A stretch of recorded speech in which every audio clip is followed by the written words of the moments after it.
Greg, welcome to the show. Thank you so much, Jeff. Happy to be here. Happy to have you. I know you're busy trying to enjoy. We're recording this on a Friday, and this time in the market, though, you and I talked about lifestyle. How's that working, man? It's a pretty busy market, right?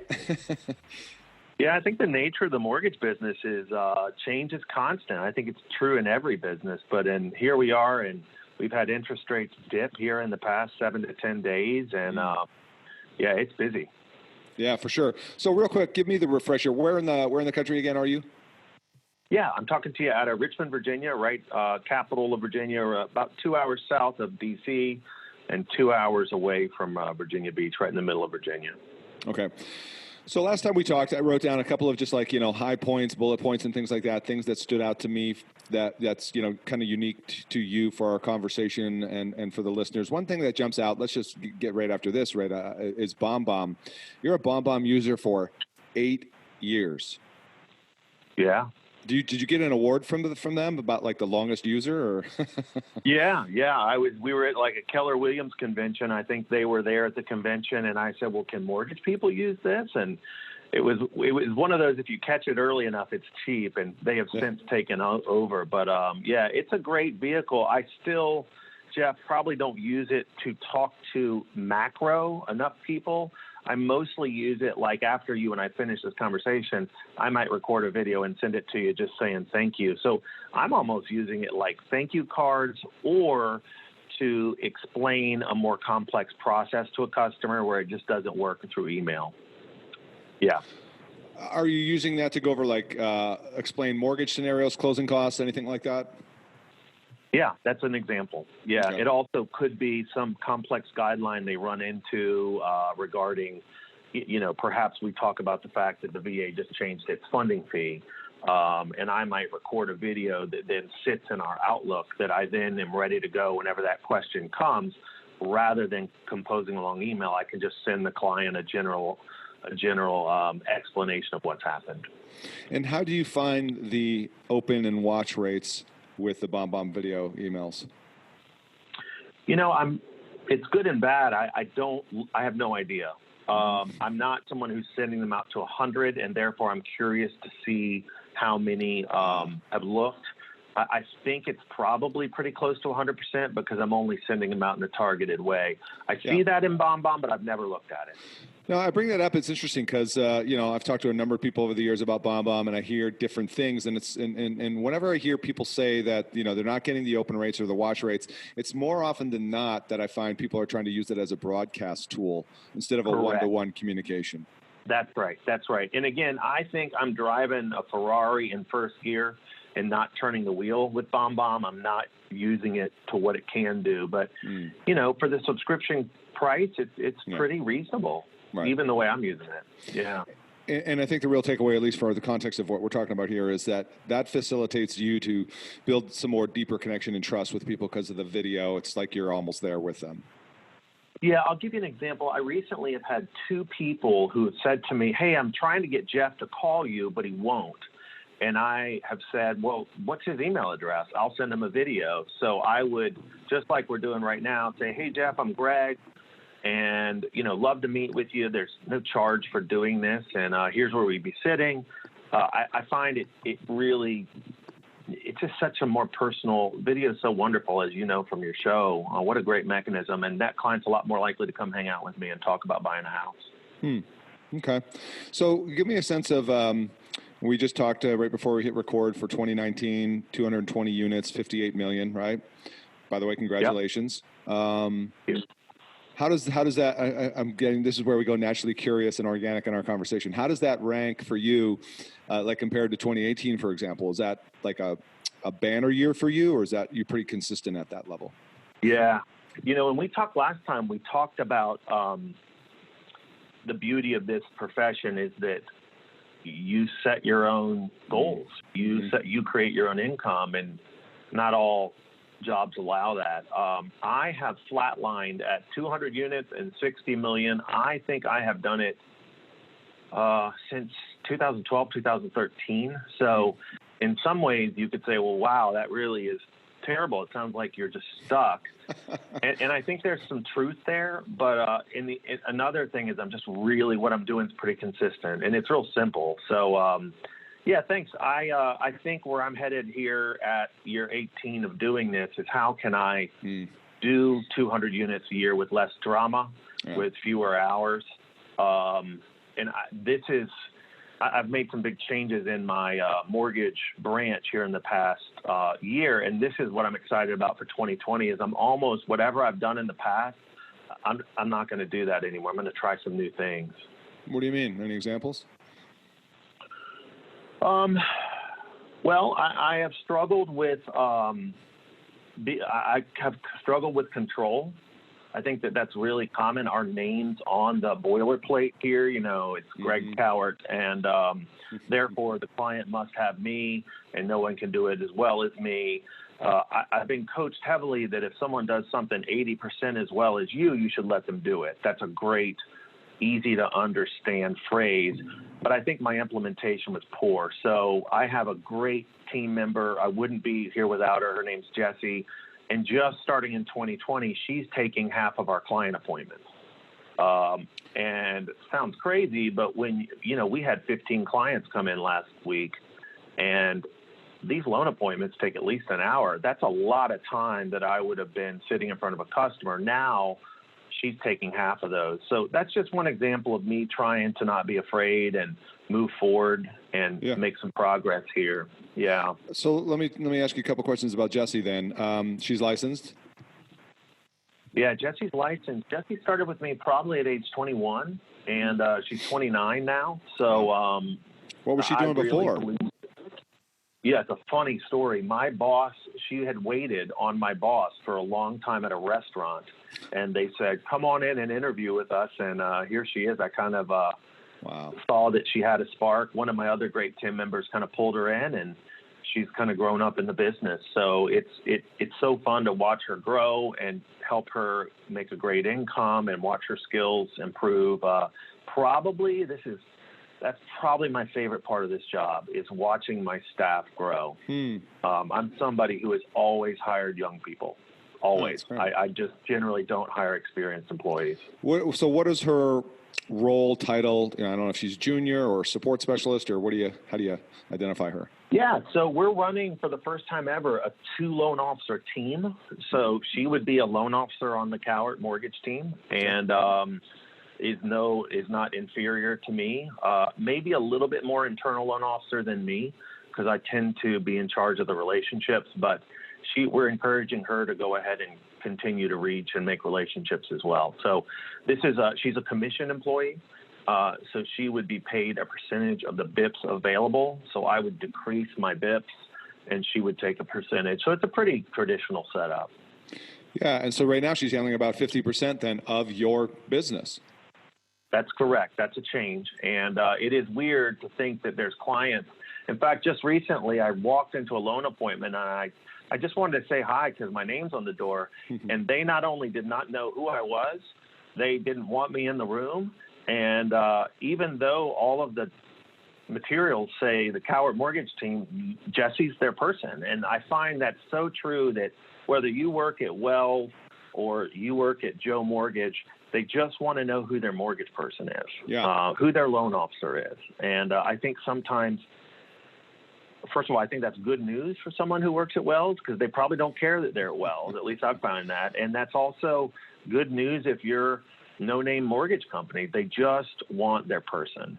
Yeah, people want a guide for sure.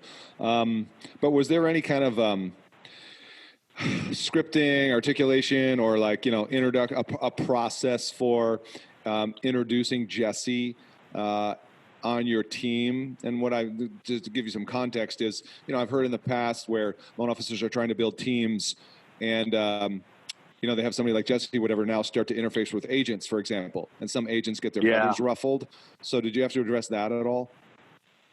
Because she's been with me for 8 years, they already knew her. But I will say we have not done a great job of rolling out, hey, now that's not quite true. I don't have a lot of accounts, and I have met with a lot of them and said, hey, I am trying to change this year. And just a heads up, some of your customers will be meeting with Jesse. I'm 47. Jesse's 29. I'm male. She's female. I've found that actually it's a benefit because I will actually have agents say, I think this person's a better match for Jesse. They should go to Jesse. So, let's say that they had a client that someone with my personality wasn't a good fit for. I think having a second loan officer, rather than sending it to a young female somewhere else, they're able to still keep it within our team, and Jesse can help the customer. So far, it has been a great decision. That's awesome. Good for you, man. And then, of course, kind of the idea behind that is this frees you up, right? Give you some breathing room. And, I mean, what do you do with the extra time? Are you yeah. Like, well, you know what I mean? Talk about that. That was the idea, Jeff. That was the idea. I think just for the listeners, we had chatted before we talked, and we normally help about 75 customers will call us a month, and that's not internet leads. That's not Zillow. That's true organic. Jeff gave me your name. Referrals, I'd like to talk to you about a mortgage. And we're up to, I think we just hit 145 this month. So it's been warm in Richmond, and so we didn't get the winter lull. We always get a bump right at the beginning of the year with New Year's resolutions. And then with the drop in interest rates, it has not worked out that way, where we're all holding on by the seat, just trying to return phone calls. So I will let you know what it looks like in a normal month. But so far, I'm really glad she's here. Otherwise, I don't know how we'd be doing it. Okay, cool. Well, good for you, man, to have the courage to do that. So let's talk about the referral partner situation for a moment, because I don't see it written down, but something tells me, tell me how many realtors you have as far as referral partners goes. Yeah, I was a core loan officer for about 5 to 6 years. So I really love that training program. It's made me who I am. They have a great graph called the account pyramid, where basically you start people at a very young relationship and you move them in a more graduated relationship over time, and therefore you get more referrals from those accounts.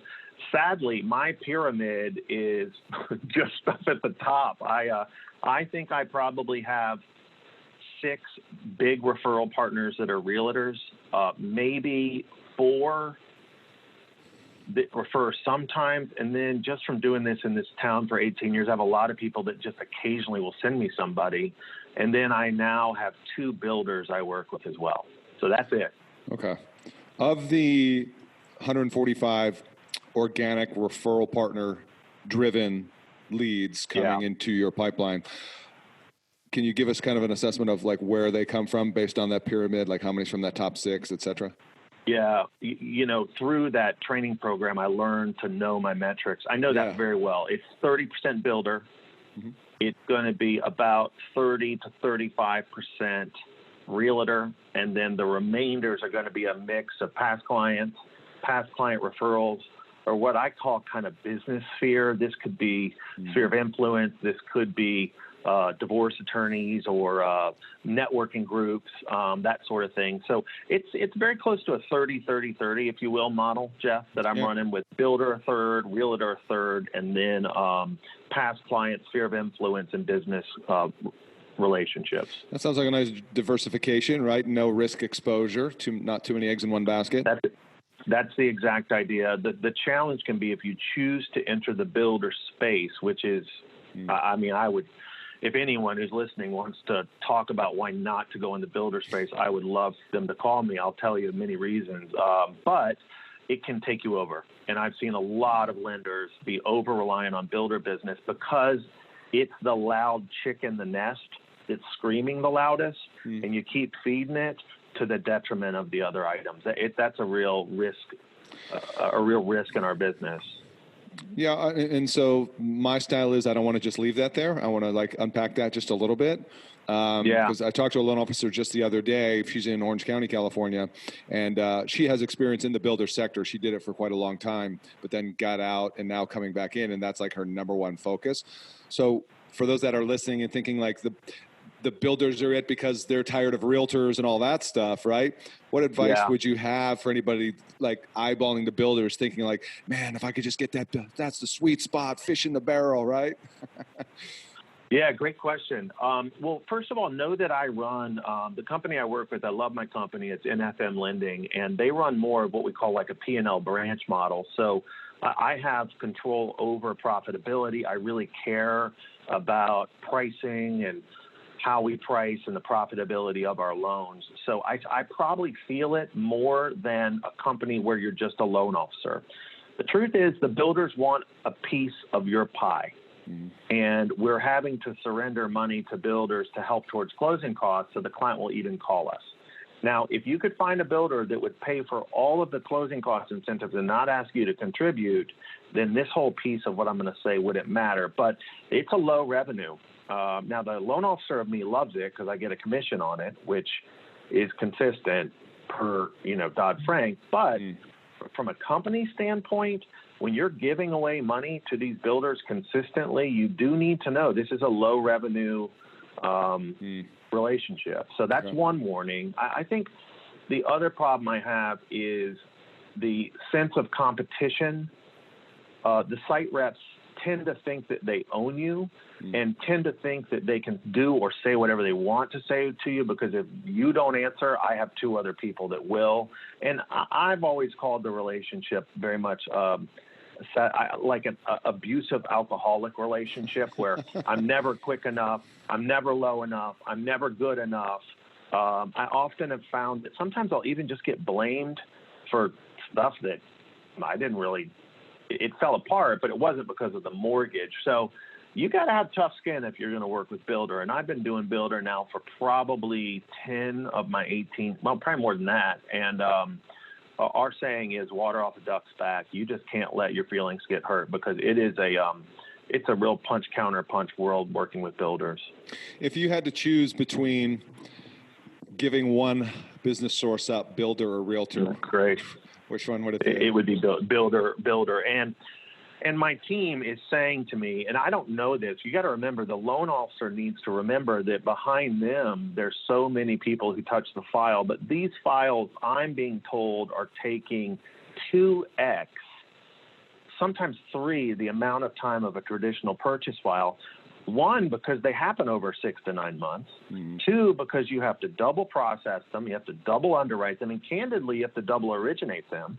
And I'm being told that even though builders are 30% of what we do, that my team believes it's taking 60% of our time. So when you combine that with the low revenue generated by having to contribute to the closing costs, I just really question that. I think my model works, which is that 30-30-30 keeps it spread. So I can still, because look, the other thing that happens, Jeff, is a lot of those clients may be introduced to you, but not buy with that builder. Yeah, that happens all the time, or decide they want resale. So the builder knows that too, and they know, and that's why they want you to pitch in that these are introductions you wouldn't get. And so at the end of the day, I'm glad to have builder. I plan on keeping it, but these loan officers, we all need to be real careful, because that can take over your business. And look, one owner of a company changes his mind, and you're gone. Yeah. Interesting. Scary. I do see some parallels, right, to the agent relationships, but okay, that's good advice on the builder stuff. Thanks. Okay, so let me ask you, let's go back to the leads, the referrals, and all that kind of stuff. 145 in your pipe, right, generated from past clients, sphere of influence, realtors, all that. Let's take realtors for a second, because, right, I do these various informal polls, and I ask the audience and, whoever else say, hey, what's your one focus for this year? And I will tell you that over 80% of the responses come back like, I want to get better with agents. I want deeper relationships. Wow. You know what I'm saying? Would you say, no? No, I said, yeah. I was talking to one of my coworkers, and he's like, I'm going to talk to 60 realtors this month. I said, that sounds terrible. I can't believe you want to do that. Yeah. Yeah. Okay. So go on. What's the further advice? Why is that? How would you advise him? And hey, you got a team member sneaking in right behind us. Hi, guys. Or whoever that is. Come on in real quick. I will tell you. Let's have a meeting. Jeff, one of the things, one of the things we talked about, these two ladies have picked up the phone with these 145 leads that have come, and this is Brianna on your left and Mary Margaret on the right. I'm proud to tell you where you're headed. Yoga.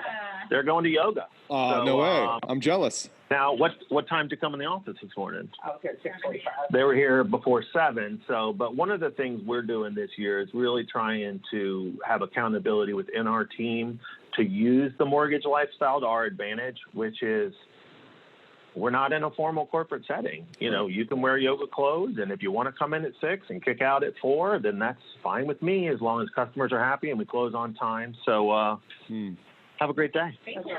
I'm going to turn off my phone. Okay, do that. And make sure you look at your email category. I will. That's what I'm saying. I will. See you later. Bye, guys. That's awesome. Okay. Okay, thank you. Wow. So, I would rather go deep with big realtor partners. I have a team. I have 6, so I'm the 6th, or 6 of us. 2 fronts, you just met them. Yep. 2 front loan partners. There's 2 loan officers. We talked about me and Jesse, and then I have 2 full-time processors. We have gone old school processing. And Jeff, what that means is when I give you that loan, I don't want it back. You know, unless it's on fire, this is your relationship. You update the realtors. You talk to the clients. But I'm designed to do 20 loans a month, so they can handle it. It's 10 loans per. So, so versus a processor who does 25, 30 a month, but has to depend upon the originator to do this, do that. I just feel like it's not efficient. We've gone to an old style processing this year. But yeah, I have fewer realtor accounts. They're teams. I think teams appreciate teams.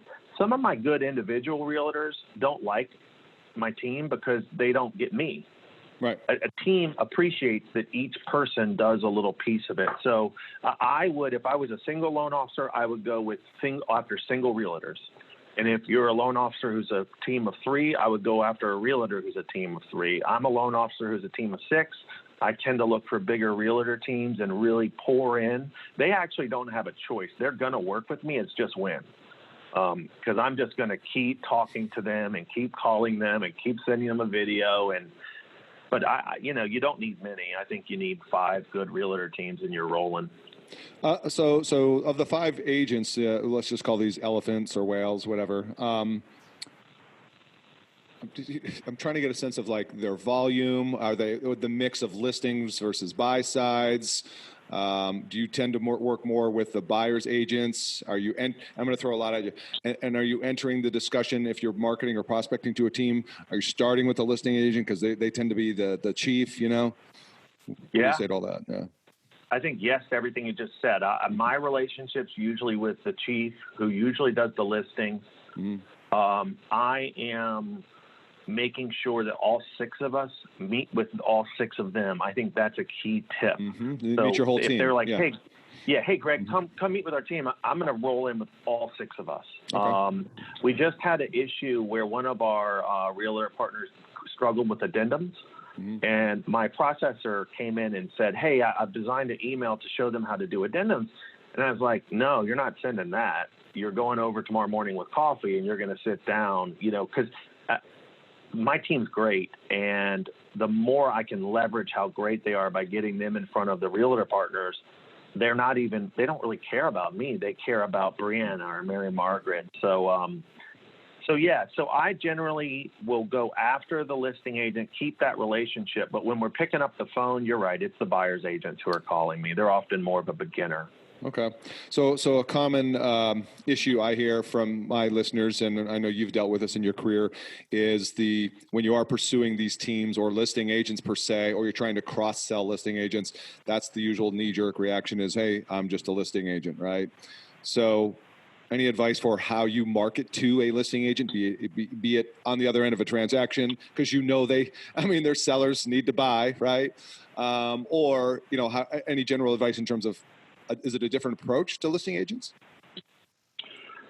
Well, I think, if you're unhappy with your realtor number, the first thing that loan officers miss is they think that all realtors are the same, and they're not. The 80-20 rule applies. So, whether it's, I can't remember which one we're using the name of it, but you've got to research these people ahead of time. don't just call on somebody because they're on the other side. Look them up. I mean, how many transactions have they done? Where they buy? Where they sell? Do they have a team? Stalk them on the internet. But really, and what we're doing is I'm asking those two women you just met and the processors, we get together once a month. Who did we work with this month that we liked? Because you get a feel for these agents. They're either bossy, some of them really know their stuff. And so we'll get together and say, all right, we did 20 deals. Boy, these two we really like. Let's research them. And this is where I'm going, that it's much more contrived that we're going to go after them, right? So I'm doing the gifts. I'm doing would love to get an appointment.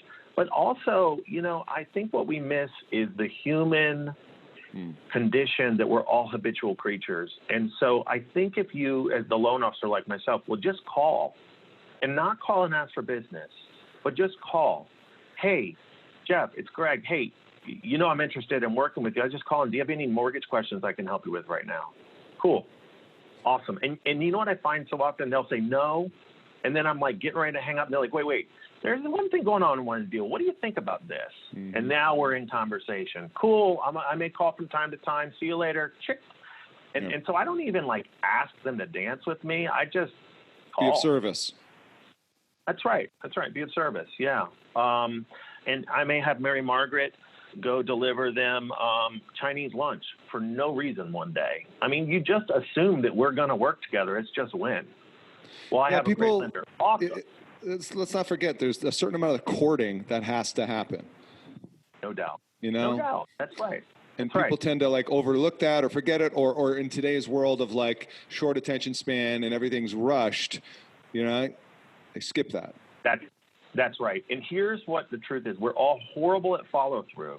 So the more you can qualify the realtor partner ahead of time and only have fewer you're targeting, the higher the chance of follow through, because we're all so short attention span that we think that I can make a call, it's going to turn into referrals. No, these are 3-6 months. Look, if you go after someone as great as you are, in 6 months, they will be referring you. It's a given. Yeah. So now it's just who you're going to go after. Now that feels a lot better, doesn't it? Yeah. It feels a lot more like you're in control. Yeah, to have certainty. Yeah, and that's a mindset, by the way, that you have. Not everybody is there yet, although they could be. But however, that's the right mindset to have. Do you utilize like BombBomb or anything like that during a transaction, or afterwards, for that listing agent, let's say, or any agent that you want to market to? This is something we're trying to do right now. The 145 leads have us a little sideways. Here's how I tell my team, just to give you a nugget. Here's my 2 cents. Any phone call with an inquiry is a failure. And that's a little strong failure. But basically, it means that I haven't told you the answer, Jeff, and it means that you don't know what's next. And so what we're trying to do is we've learned how to incorporate BombBomb into Outlook this year, and we're trying to have, here comes your appraisal, and now you've got to sign an appraisal form for any lender and send it back. Well, we're trying to do, me and Jesse will sit on camera and just do a very light video. Hey, you've just received your appraisal.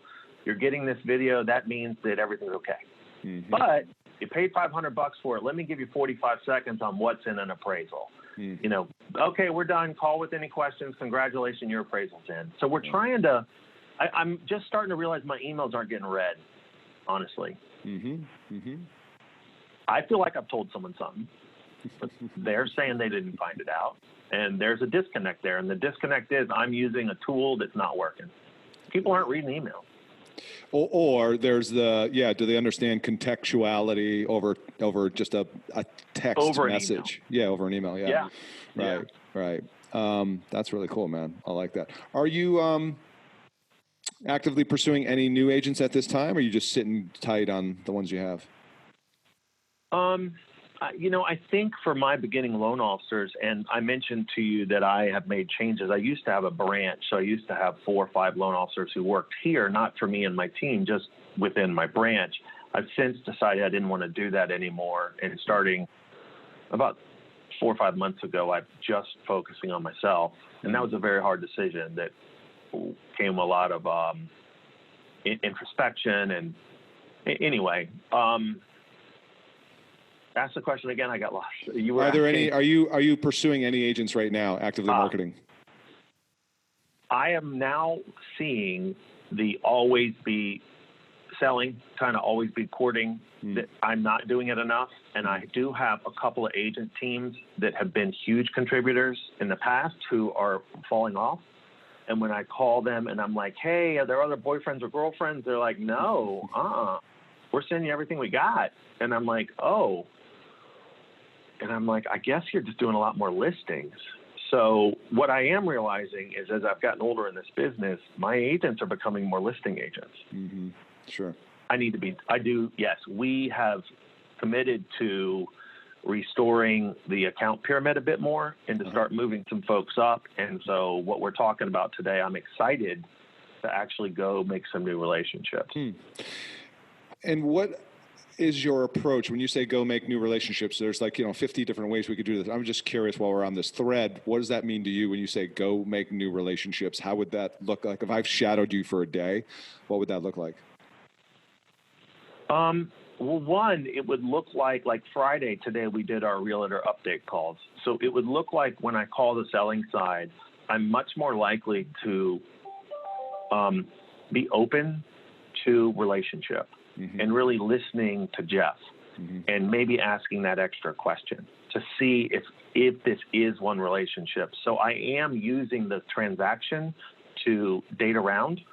And then I think just the awareness that in this year we'd like to add 2 additional realtor teams to our trusted group.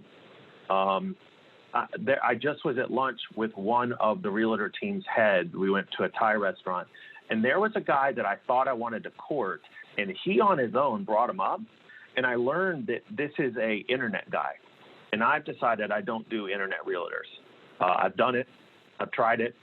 I don't do it anymore. If you want someone to be your filter and call all your leads and give you out of 100, 12 that work, that's not a job I'm interested in. Anyway, I didn't know that was the way he ran his business. And now I doubt I'll be pursuing that realtor. So I think it's 1, awareness, and then 2, doing the research. I know the realtors in town. Yeah. So I will, once these leads die down, I'll spend some time kind of seeing who's out there and who's sending what to what.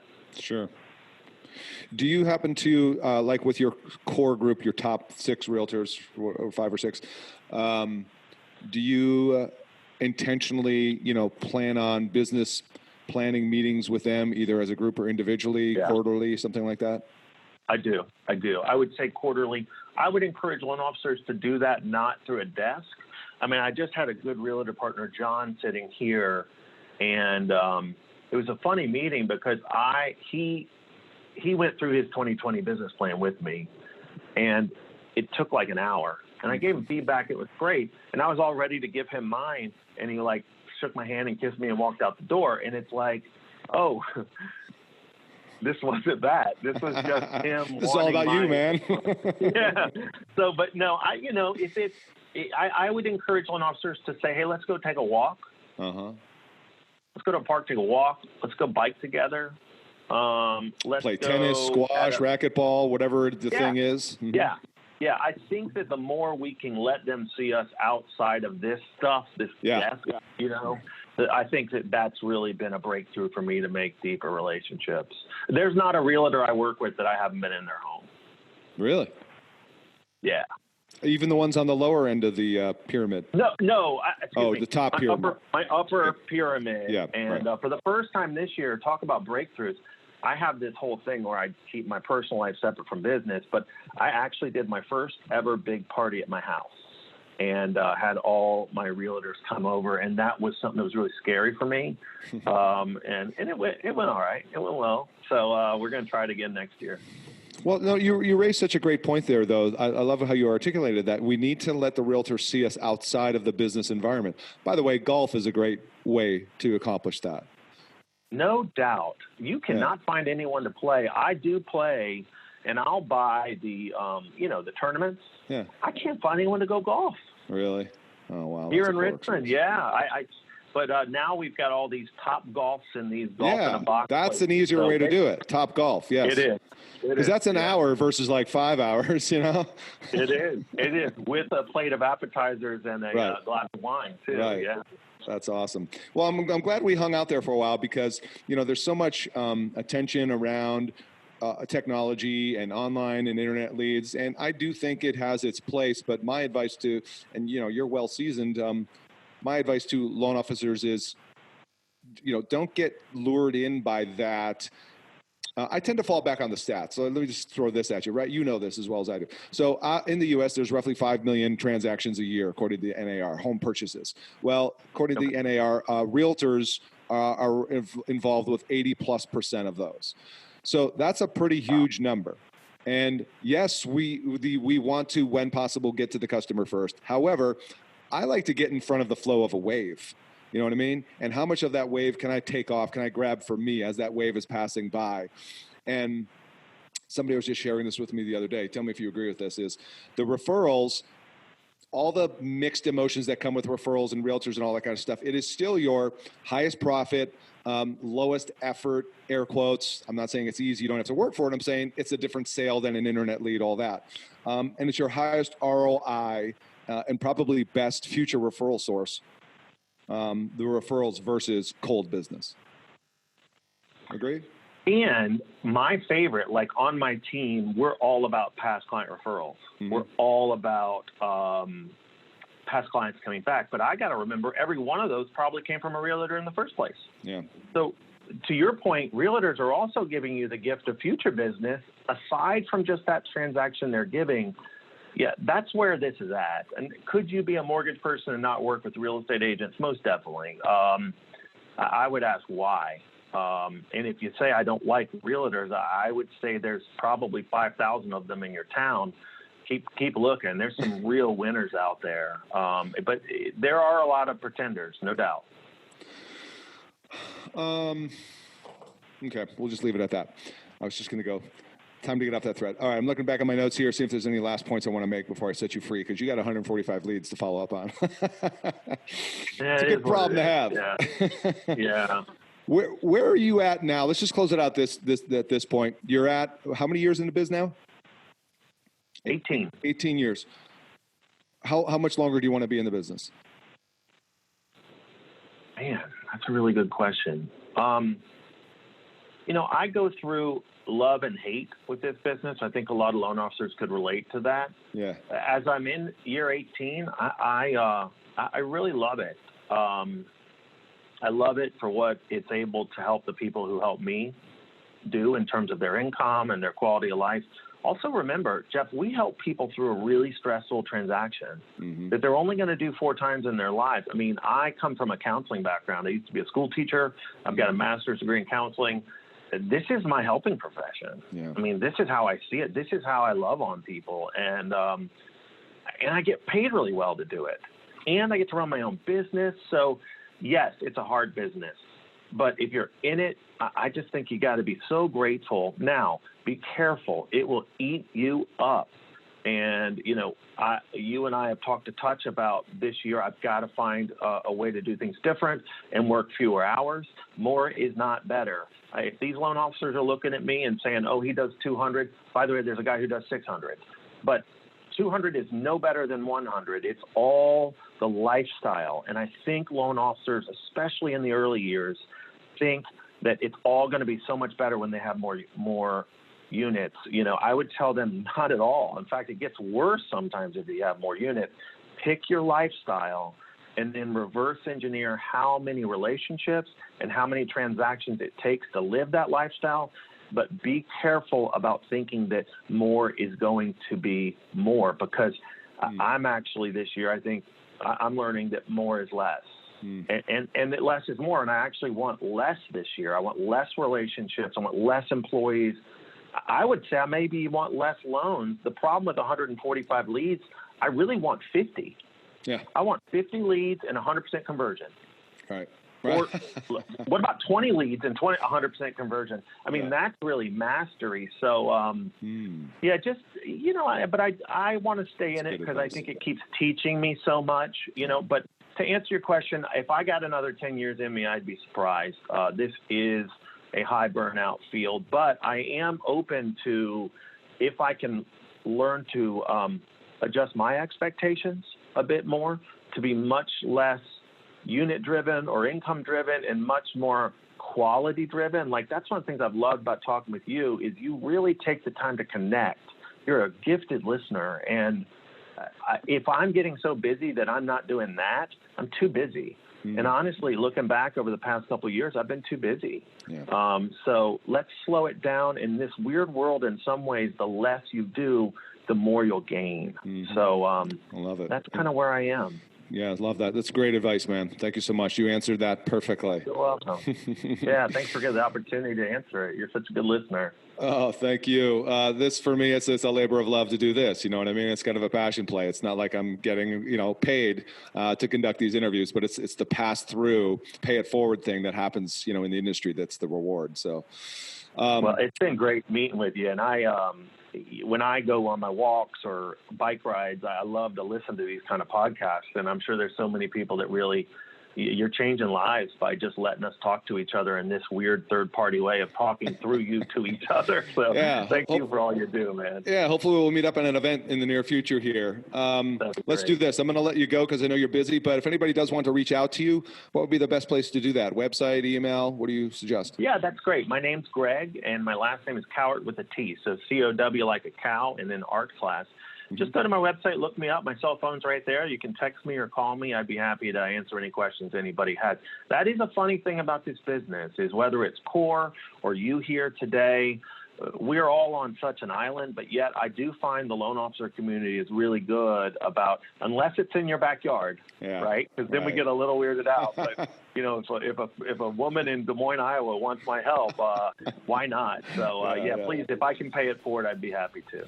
Awesome. Well, I appreciate you. And listeners, if you like this interview, you know what you do. Hop on wherever you're listening to this. Leave us a review, please. It lets us know that we're making an impact. And so appreciate everybody tuning in. And we'll see you on the next one. Bye for now.